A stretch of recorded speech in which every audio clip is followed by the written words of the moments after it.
Olá, mais um vídeo e hoje eu trouxe 16 livros que dá para ler em uma sentada só.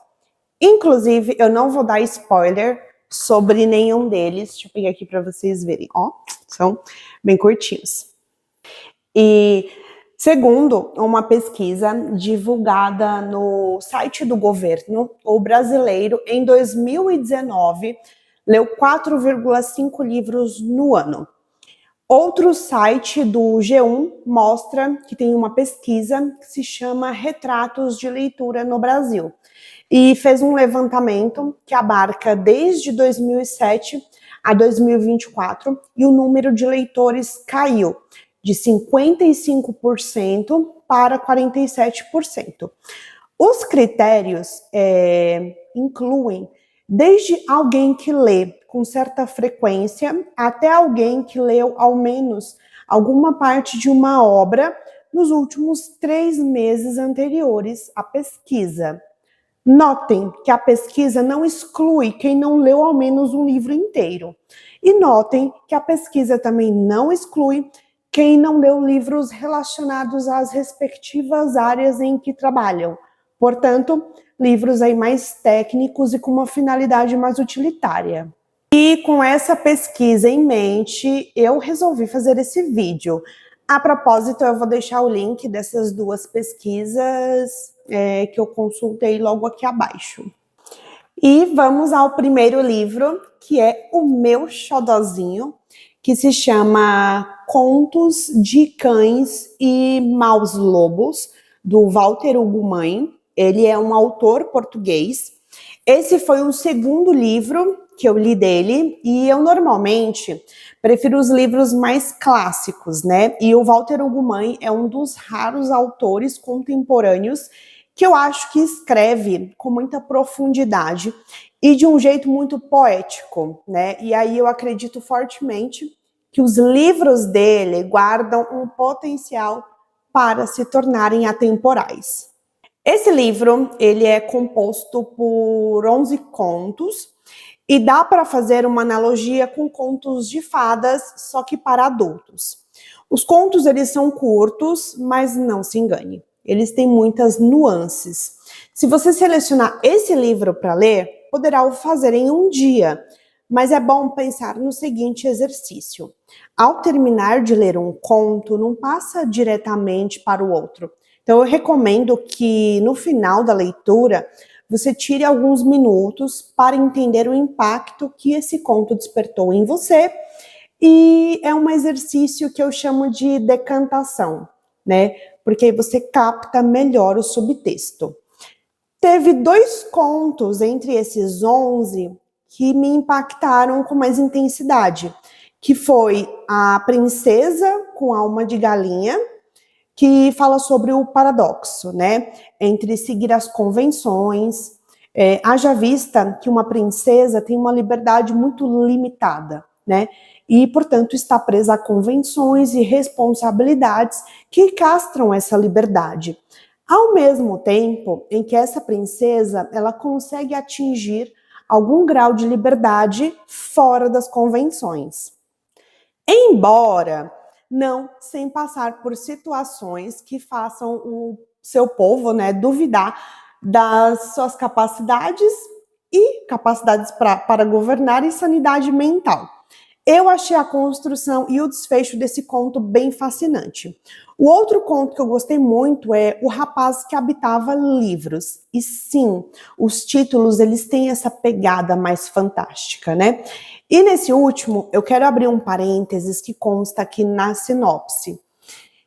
Em O Rapaz que Habitava Livros, abre aspas, escolhem leitores e entregam mais a uns que a outros. Têm uma preferência. São inteligentes e reconhecem a inteligência. O segundo é o da escritora brasileira, a Laura Conrado, e se chama Freud Me Tira Dessa. Embora, talvez aí do outro lado, você esteja vendo que esse livro é relativamente grande para se ler em um dia, Eu te garanto que não, porque ele é muito, muito leve, é muito divertido e a leitura passa tão rápido quanto acompanhar um filme de comédia romântica. Esse livro, ele lembra muito o enredo dos filmes desse gênero. A Laura é jornalista e é autora de livros infantis. Esse é o primeiro livro dela dedicado a um público mais velho. A mãe da Laura é psicanalista e ouso dizer que essa mãe é alguém em que a Laura se identifica. Esse livro conta a história da Catarina, ou para os íntimos, a Cat. E ela tem uma vida amorosa bem conturbada, então ela tem dificuldades de se envolver em relacionamentos e desenvolver um vínculo. E essa demanda por uma conexão genuína foi o que a levou à terapia, né? E aí a Cat se apaixona pelo terapeuta. Eu fiz alguns vídeos analisando a personalidade dos pacientes da série brasileira Sessão de Terapia e tem uma paciente que se chama Júlia, ela se apaixona pelo terapeuta, que é o Theo, e nesse vídeo dedicado à Júlia, eu explico o que é a transferência erótica, né? Ou seja, a Júlia, assim como a Cat, se apaixonaram pelos terapeutas de cada uma.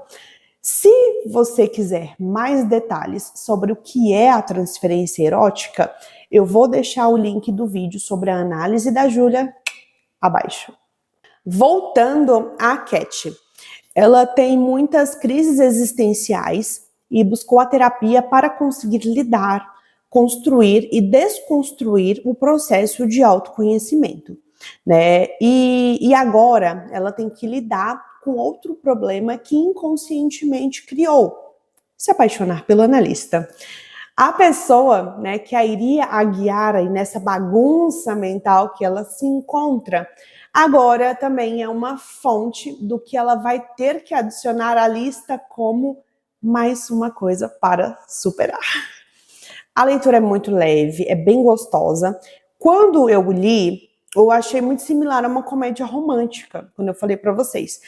O subtexto é carregado de questões profundas e universais, como buscas por relacionamento genuíno, a posição da mulher no mercado de trabalho e o paradoxo.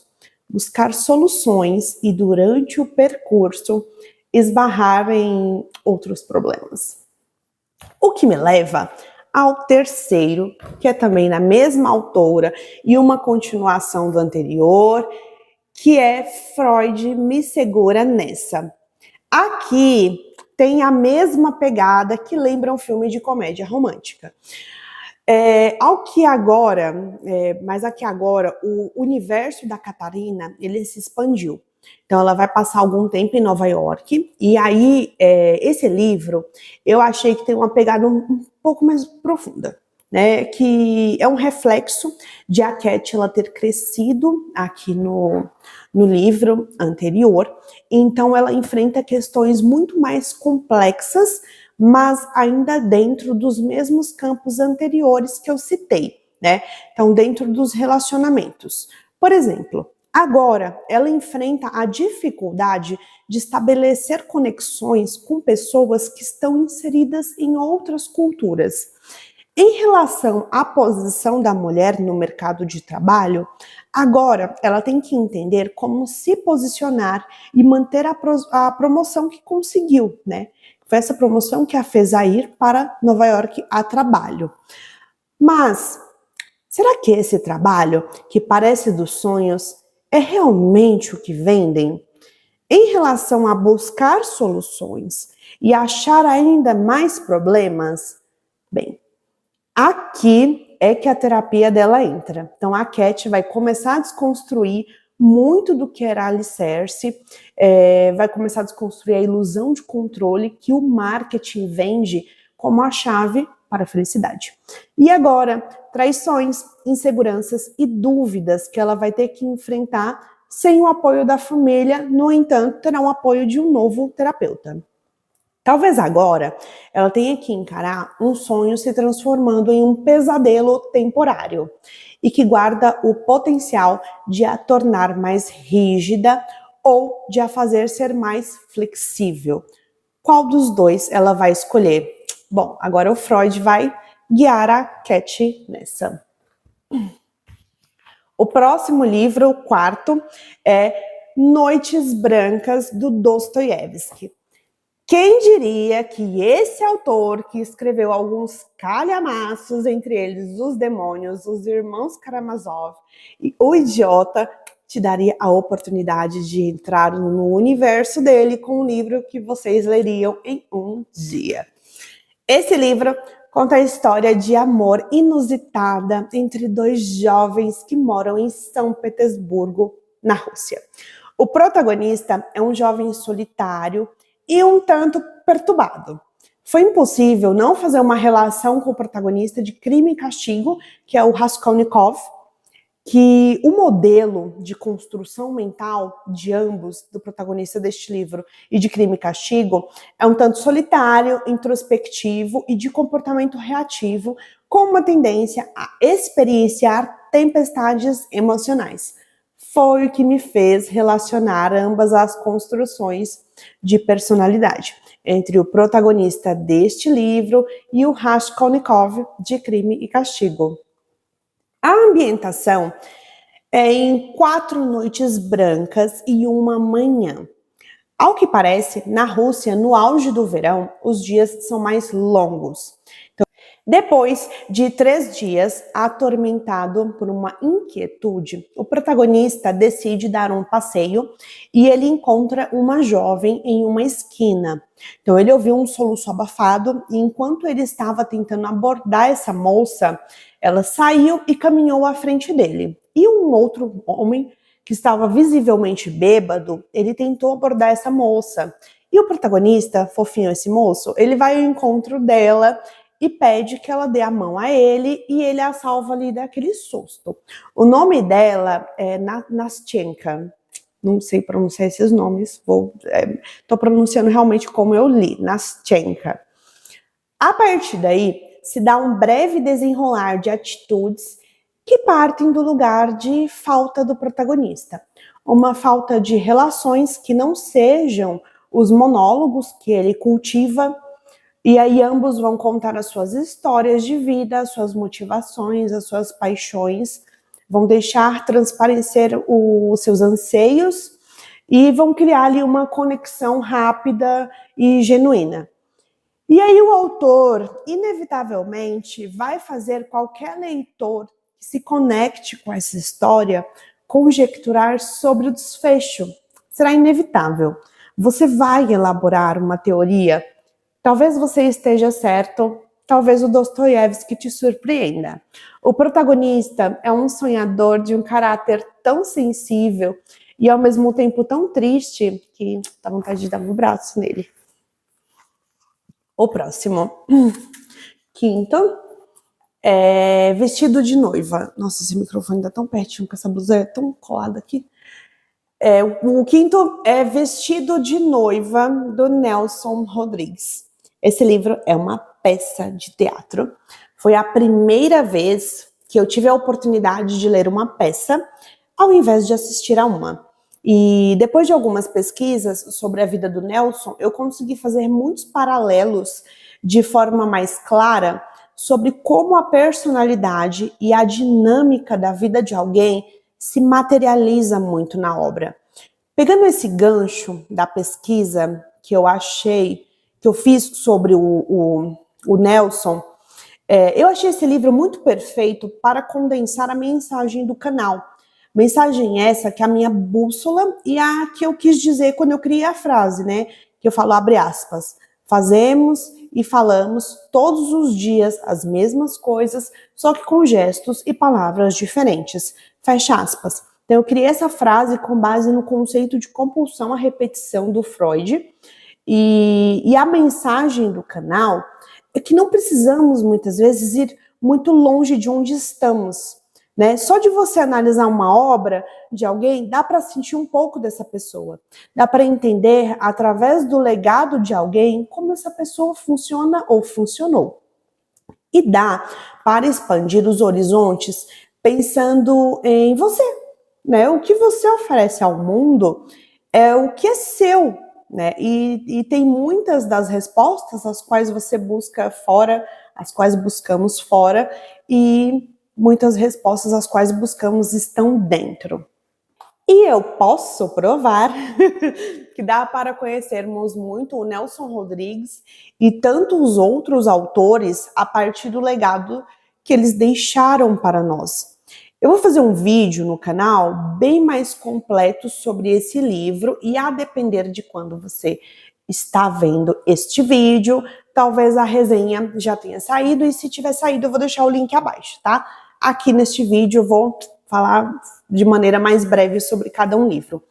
Então, Vestido de Noiva é uma peça, tem uma narrativa não linear e embora você possa ler em um dia, olha, eu levei menos de 4 horas para ler este livro. Então, assim, esse é o tipo de livro que se você não se concentrar e focar, talvez você não o entenda. Por quê? Primeiro, a narrativa ela é não linear. E segundo, aqui temos 3 ambientações. Então, temos o plano da realidade, o plano da memória e o plano da alucinação. Eu achei muito fora da curva a ideia geral do livro, que é criticar as nossas certezas, costumes, a moralidade também. E eu falo fora da curva porque eu levo em conta a época em que esse livro foi lançado, que foi em 1943. E tratar de temas como crimes passionais, traição, no sentido de que a irmã, né, aqui teve um caso com o marido de uma outra irmã, fala muito sobre a sociedade das aparências, em que a família faz vista grossa para o que acontece, mas que a maioria compra a ideia de que não acontece, para então sustentar as aparências. Para a época, eu acho que foi incrivelmente desconfortável ter que ler ou assistir a uma peça que faz parte do cotidiano que muitas mentes moralistas queriam manter embaixo dos panos. Então, aguardem resenha. O próximo 6º é A Morte de Ivan Ilitch, do Lev Tolstói. Mais um livro que, embora dê para ler em uma sentada só, eu te garanto que de profundo ele tem tudo. Portanto, se você não ler com atenção e foco, vocês vão perder o impacto da mensagem central, que é falar sobre propósito e finitude. Inclusive, eu tenho uma resenha sobre esse livro, vou deixar link abaixo. O Ivan Ilitch é um personagem atormentado pelo vazio da própria vida. Esse livro é considerado uma novela, mas se me dissessem que é um romance psicológico, eu concordaria. Essa narrativa é sobre a finitude da vida, da sua forma mais direta e visceral, que eu já vi depois de ler Memórias Póstumas de Brás Cubas, do Machado de Assis. E eu não sei se alguém algum dia vai superar uma prosa sobre a morte tão bem quanto a que Machado construiu no Memórias Póstumas, né? Mas, ainda aqui falando sobre o porquê eu vejo essa novela como romance psicológico, esse livro é uma jornada angustiante e introspectiva sobre a vida íntima do Ivan Ilitch. Tão íntima que a sua família nem nota, porque eles estão preocupados demais em impressionar quem nem gosta deles. E ainda não se deram conta do quanto apequenaram suas vidas, assim como o Ivan. Mas ele só se deu conta dessa constatação angustiante quando já não tinha mais como voltar atrás. E essa dinâmica que eu acabei de descrever pode ser uma mensagem que o autor quis nos passar. Uma mensagem que transcende a condição humana, independente das barreiras geográficas, étnicas e de classe social. E para garantir o impacto da mensagem, esse livro é profundamente agoniante. Vocês já repararam que quando falamos em algo que é universal, não precisa de muitas palavras, né? O que se reflete no número de páginas. Dá para ler em um dia, levando em consideração o texto. Mas se você for muito sensível, talvez precise fazer muitas pausas para digerir a mensagem. O 7º é O Avesso e o Direito, do Albert Camus. O Albert Camus ele tinha apenas 22 anos quando publicou este livro, que é composto por 5 peças. Mas, nas palavras do próprio autor, ele as considera ensaios literários. Apesar da pouca idade, levando em consideração que esse foi o primeiro livro dele, esse livro é muito bem escrito.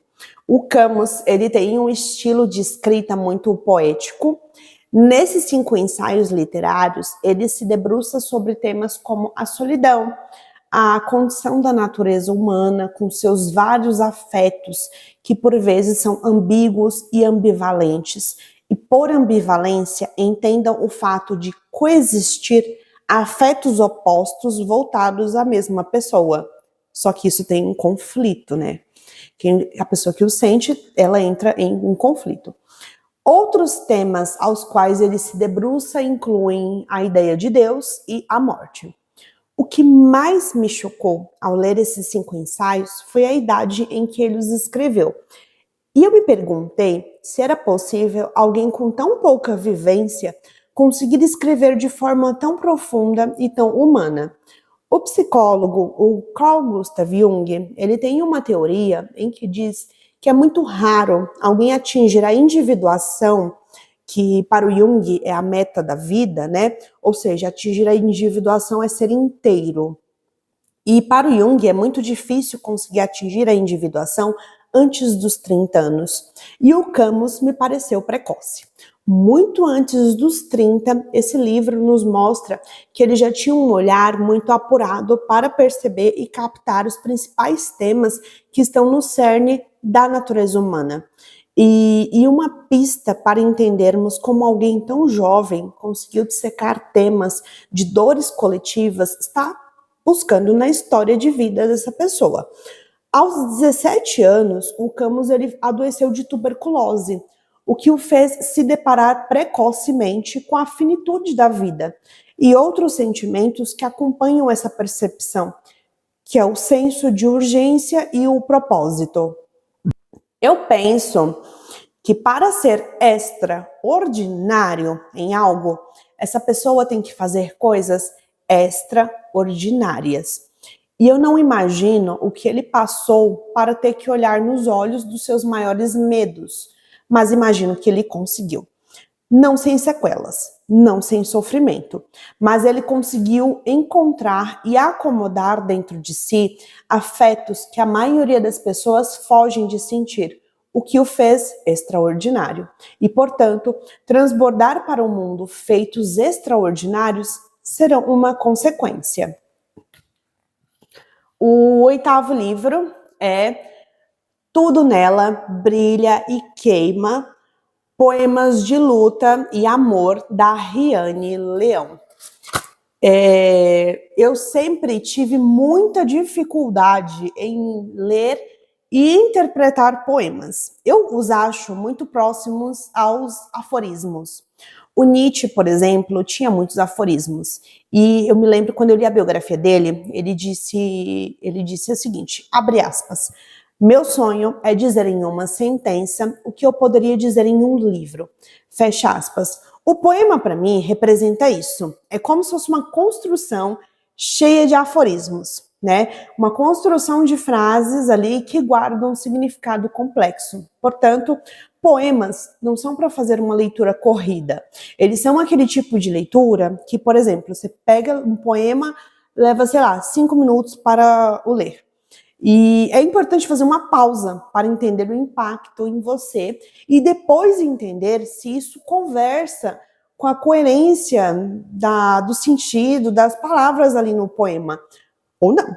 Como diz vou pegar emprestado uma fala do historiador Leandro Carnal, abre aspas, não há certo ou errado, o que existe é coerência ao se interpretar um texto, fecha aspas. Bem, os únicos livros de poemas que eu li até hoje são os da Riane. Olha que eu os li em 2020, esses livros dela.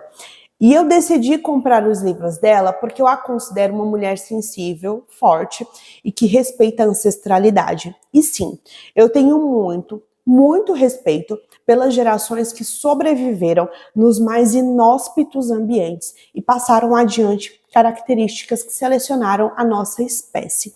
Então eu tenho muito respeito pelos nossos ancestrais, tá? Pensando aqui mais no tema que a antropologia se debruça, tá? Não estou nem dando tanto enfoque, quando eu falo de respeito, às gerações que vieram depois da Revolução Agrícola. Não é este o enfoque.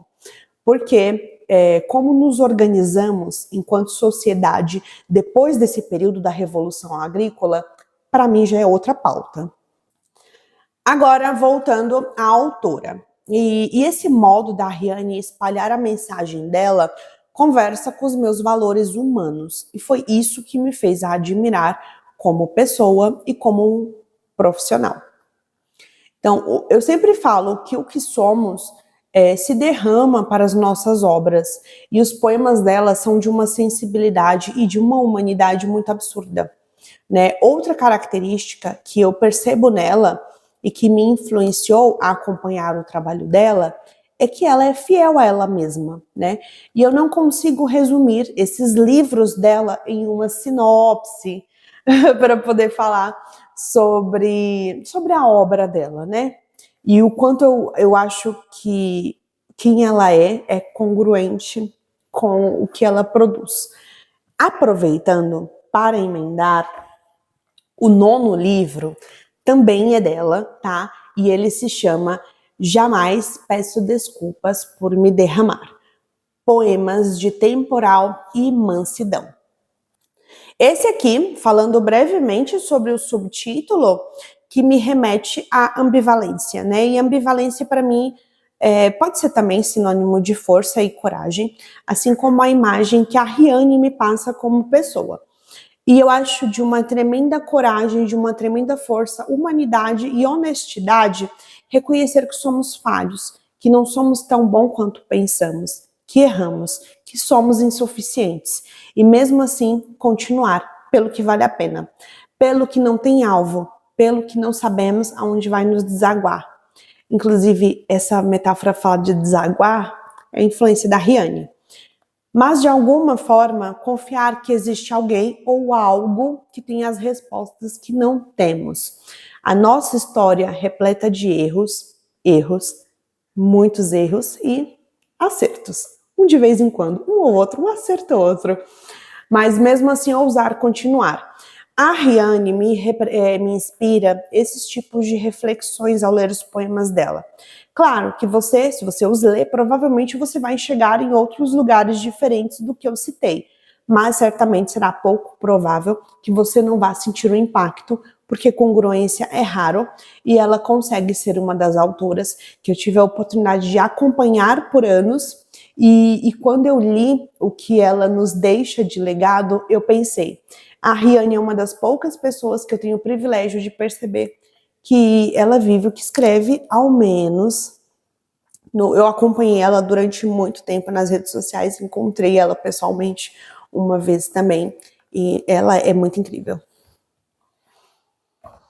O 10º livro é Suicídio, Tudo o que Você Precisa Saber, do Richard Simonetti. Esse livro tem uma pegada mais espírita. Eu tive 2 fases relacionadas à religião. Eu fui católica, a minha família é bem católica, e eu fiz primeira Eucaristia, fiz primeira comunhão, que eu entendo, né, que ambos esses cursos são uma espécie de curso preparatório para os jovens entenderem os ritos dentro da igreja.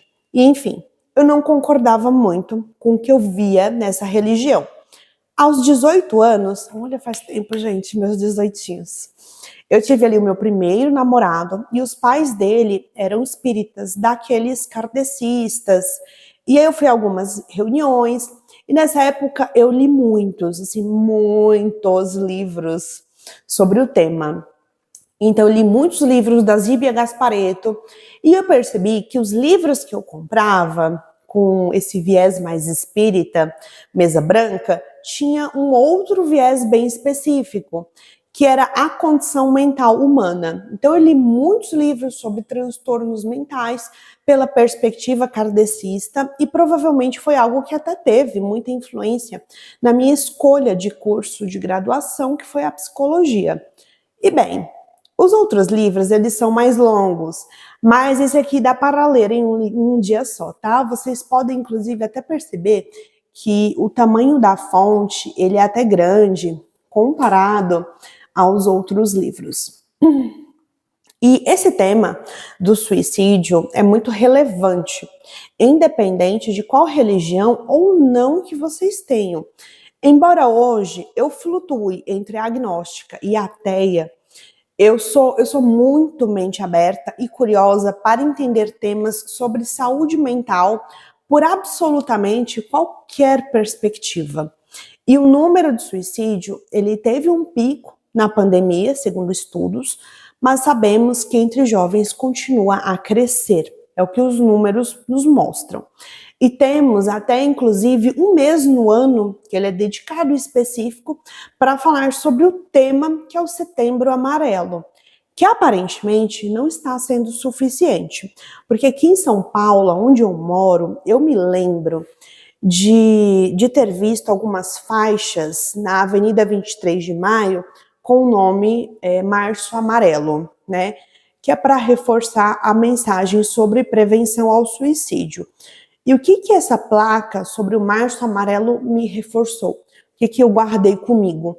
Guardei que os números, eles são talvez mais assustadores e alarmantes do que supomos e talvez do que as pesquisas recentes indiquem. Então, se você precisa saber mais sobre o tema, entender o tema, não se prenda só à sua bolha.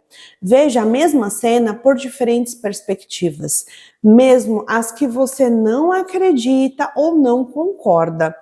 Certamente, outras perspectivas vão ampliar o seu mundo e ampliam o nosso repertório. Então, o 11º é A Arte da Guerra, do Sun Tzu. Este livro é considerado... Nossa, isso aqui tá me incomodando tanto, esse microfone aqui. Este livro é considerado um dos livros vivos mais antigos do mundo. Estima-se que ele foi escrito há 500 anos antes de Cristo. Esse livro, ele se predispõe a ser direto, conciso e objetivo, focado em um público-alvo, que é o alto escalão do exército. E eu não sei se vocês sabem, mas no livro Sapiens, Uma Breve História da Humanidade, que foi escrito pelo autor israelense Yuval Harari, ele nos conta que nós, os descendentes dos Sapiens, extinguimos outras espécies, né, de humanos, entre eles o Homo neandertal, o Homo erectus, e se não me falha a memória, tem mais outras duas espécies que eu não lembro os nomes, mas que a gente extinguiu aí, nossos descendentes. Mas o que isso nos mostra? Que a tendência para a guerra está no nosso DNA. E quer um livro que te mostra que a história se repete? Esse é um fato. Quer você goste ou não, a tendência para a guerra foi selecionada e está no nosso DNA. E aonde eu quero chegar para fechar esse raciocínio? Se esse livro sobreviveu e é considerado um dos mais antigos livros já escritos, isso não foi à toa. Isso se deve porque a mensagem central, ela conversa com um comportamento amplamente selecionado e que está no nosso inconsciente coletivo. Portanto, o que eu quero dizer com todo esse rolê, e ainda falando desse livro, eu quero dizer que dá para extrair valiosas lições e ampliá-las para o dia a dia. E um exemplo rápido que o Sun Tzu recomenda aos generais e que eu ampliei para a minha vida e que fez total sentido é quando ele fala, abre aspas, não tome decisões sob fortes emoções. Fecha aspas. Essa é bem clássica, né? Tá aqui. E se essa lição sobreviveu por mais de 2.500 anos, é porque ela contém alguma lição que conversa com o nosso inconsciente coletivo. Então não é à toa, então não é só na guerra que as emoções nos cegam. no contexto em que vivemos, essa máxima faz muito sentido. Dá para expandir muito do que o Sun Tzu fala aqui, tanto para o mundo corporativo, quanto para a esfera mais pessoal.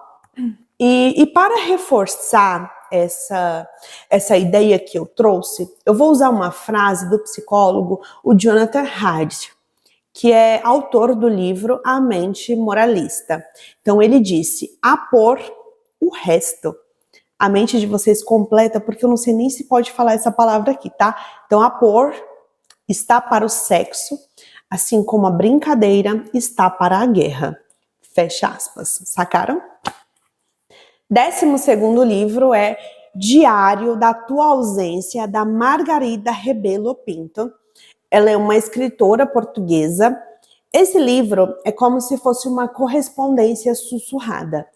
É um diário silencioso, mas que grita, de uma amante ao seu amado. Pelo caráter mais íntimo e introspectivo, esse livro me lembra um monólogo. Então ele fala sobre o mais íntimo e privado mundo da Margarida. Nas palavras do Fabrício Carpinejar,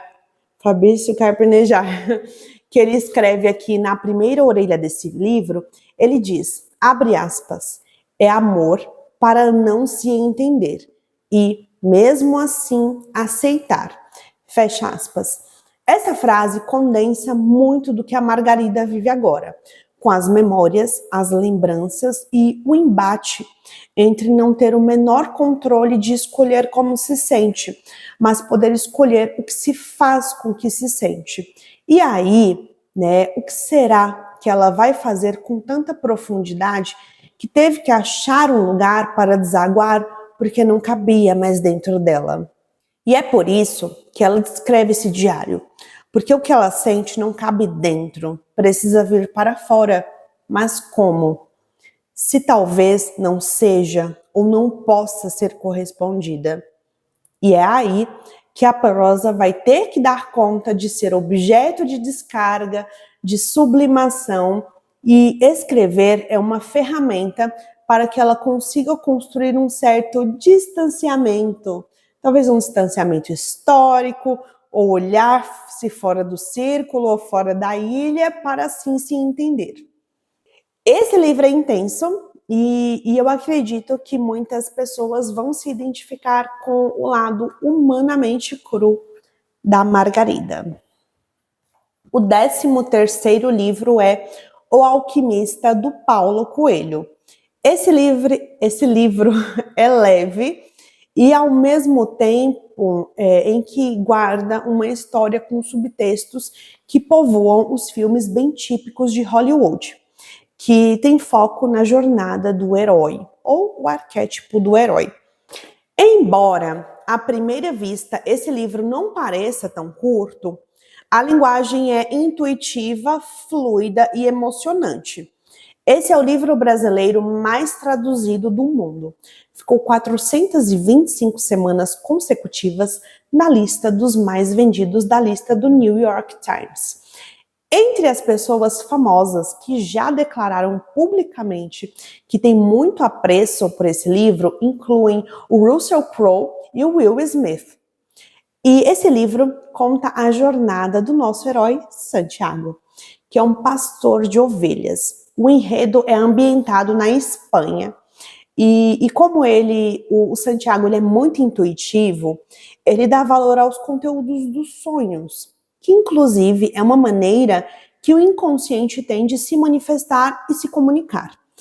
Essa história é sobre a busca dos nossos sonhos usando a alquimia como um instrumento para a mensagem. É sobre balancear os nossos valores com o que o mundo espera de nós. É sobre pensar até que ponto vale se corromper para buscar o que nos dizem que é felicidade. Buscar fora, ao invés de fazer um movimento inverso, o que é olhar para dentro. Esse livro foi uma das minhas leituras favoritas de 2020.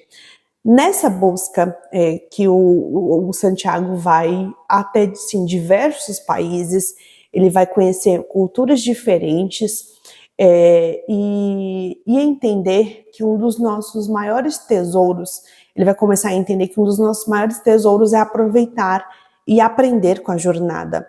A jornada dele é permeada por altos e baixos, que vão desafiar e lhe revelar para si mesmo.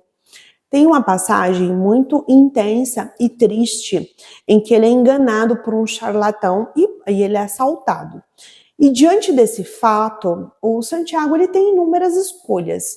E a que ele vai escolher vai ter o potencial de ou o tornar mais consciente ou o paralisar na condição de vítima. E aí, qual que ele vai escolher? Bom, vou só lendo este livro para saber. Inclusive, eu quero fazer uma resenha deste livro para o canal. O 14º livro é Esquecer o Natal, do John Grisham. A família Crank não quer saber do Natal e todos os rituais e comidas típicas que o compõem. Eles já estão velhos e só querem trocar toda essa comemoração que os cansa em relação aos preparativos por uma viagem de cruzeiro, só que tudo sai exatamente como não planejado, né? Novidades? Muitas, ao mesmo tempo em que nenhuma. A vida é fluida, não é estática, como os nossos planos encharcados de vieses de confirmação e obsessão por controle. Este é o 4º livro que eu leio deste autor. Inclusive, eu não pretendo mais comprar nenhum outro livro dele, porque o Grisham consegue alcançar um nível de profundidade um tanto superficial na escrita. Mas, assim, para compensar, ele consegue introduzir um certo humor. Dá para dar umas boas risadas, o que vai tornar a leitura um tanto fluida e leve, muito diferente da maioria dos outros livros que eu indiquei a vocês aqui. E eu gosto muito de leituras mais densas e repletas de sentido conotativo. A pegada de escrita aqui do estilo do John me incomoda porque ela é repleta do sentido denotativo, né, que é um emprego das palavras no sentido que tende mais para o literal. Ao passo que vocês já devem ter feito o link, que se o sentido denotativo é mais literal, o sentido conotativo implica, portanto, mais nuances e logo uma leitura mais atenta e lenta. Esse livro é bacana, mas não vai muito além disso, na minha impressão subjetiva, mas eu te garanto que talvez você dê algumas boas risadinhas. 15º é O Doce Veneno do Escorpião, da Bruna Surfistinha. Esse livro tem um tipo de escrita bem direta, objetiva, não tem nenhuma pegada poética e é interessante poder ter a oportunidade de ver o mundo pela lente do que dizem ser a profissão mais antiga do mundo. Olha, eu não acredito nessa frase. Eu acho que o que a Bruna fez ali na área do entretenimento adulto é de fato uma das profissões mais antigas do mundo. Agora, colocar uma demanda adulta no pedestal de a profissão mais antiga do mundo é algo que não me convence. Bom, mas esse livro é interessante. Eu achei o modo de detalhar os detalhes sobre os clientes e como ela se percebe nesse papel que é alvo de fetiches e máscaras sociais personalizadas para cada cliente. Então é interessante. Para mim, a Bruna é o que o Raul Seixas também cantou na música Metamorfose Ambulante. Ela é um camaleão mais versátil que o David Bowie. É uma leitura peculiar, assim, achei ok. E o 16º e último é O Poder das Cores, do Marcelo Siren. Um guia prático de cromoterapia para mudar sua vida. Esse é o único livro que tem uma pegada um pouco mais científica, né? E é o único que eu tenho na minha biblioteca que dá para ler em um dia. Embora eu tenha lá as minhas dúvidas se esse livro é tão científico quanto aparentemente se vende. Esse livro ele vai conversar muito com marketing e nos dá uma amostra do quanto as cores elas são usadas como ferramentas de persuasão, como ferramentas para despertar afetos e nos fazer consumir. O autor, ele vai falar primeiro sobre a definição e a história das cores, sobre a luz, né? Afinal, vemos as cores por intermédio da luz. Não sei explicar muito para além disso. E depois ele vai se dedicar a explanar de forma pontual cada uma das cores e as suas funções. Então, dentro dos capítulos dedicados a cada cor, tem aí 6 subdivisões que abarcam o que essas cores representam. Então, tem o nível físico, um nível de benefícios, tem um no sentido energético, emocional, mental e espiritual. Ou seja, o autor ele vai explicar de forma rápida o que cada cor representa dentro de cada um desses 6 espectros. É isso. E aí agora eu quero saber se vocês já viram, já leram ou já ouviram falar de algum desses livros. Me conta aqui nos comentários, assim eu vou saber se você chegou até o final. É isso. Fui.